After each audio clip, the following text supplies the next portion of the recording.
And school benefit near San Francisco last weekend, along with Smashing Pumpkins, Marilyn Manson, and Alanis Morissette, then repairing to L.A. to shoot a video, which is where Chris Connolly caught up with them.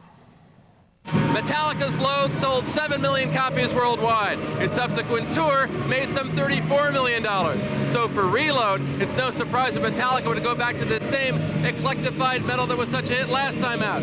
What's different this time? Well, on this video set, there's a lot of drug use. Fortunately, that drug is Dramamine, because right now the 4 members of the band are trapped inside that 2-story spinning box.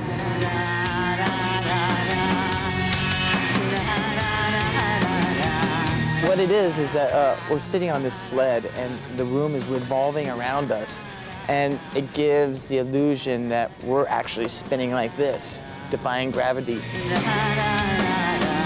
No one's spewed yet, so we still have a couple hours to go. So we'll see what happens.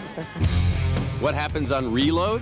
Band members say its 13 songs continue Metallica's foray into the leaner, more varied sonic attack that hasn't always met with unanimous approval. There's a little more opinionated responses on these last couple records, I think. It's not like, it's okay. It's, I hate it or I love it, you know, which is how I think it should kind of be. We're not meant to be background music, you know, while you're driving. There's plenty of people interviewing me saying, you know, well, you're not as angry as you used to be, blah, blah, blah. You know, what are you going to do now now that you're happy, you can't write lyrics. There's crap like that, you know. You know, there's still ugliness down under. Certainly all is not well in the world of The Memory Remains, a typically meaty Metallica track with guest vocals from the legendary Marianne Faithfull and a Sunset Boulevard-ish lyric.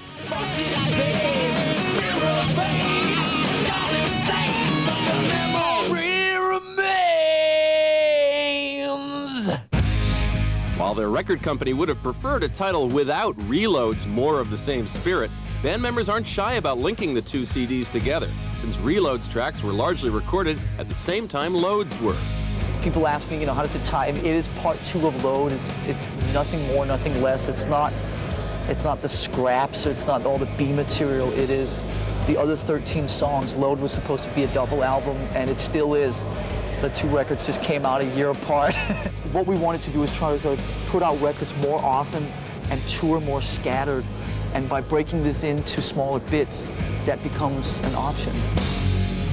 The band has been trying to prime the pump for Reload's November release with a free concert. After attempts to stage it in Boston and Chicago fell through, Metallica issued an appeal to its fans to offer a suitable site via an 800 number and an email address. The results? 35,000 calls, 5,800 emails in 4 days. Not bad. Oh, yeah. This rate, we might get a record contract one day. I think there's a few people that want us to play in their town, you know. There's a lot of backyards waiting for us, I think. I'll invite my friends over for barbecue. That same friendly feeling was much in evidence last weekend as Metallica played its first ever acoustic show in Mountain View, California, at Neil Young's 11th annual benefit for the Bridge School, which Young's wife Peggy runs for severely handicapped children. Metallica, with Jerry Cantrell of Alice in Chains sitting in, covered Lynyrd Skynyrd's Tuesday's Gone.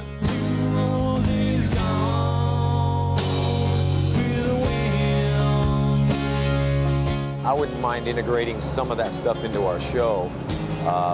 You know, acoustic sets, they can become pretty boring, you know, and Metallica need to get up and move around, you know. You can only sit on a stool for so long, you know. Alanis Morissette was also there. With MTV News. This hour.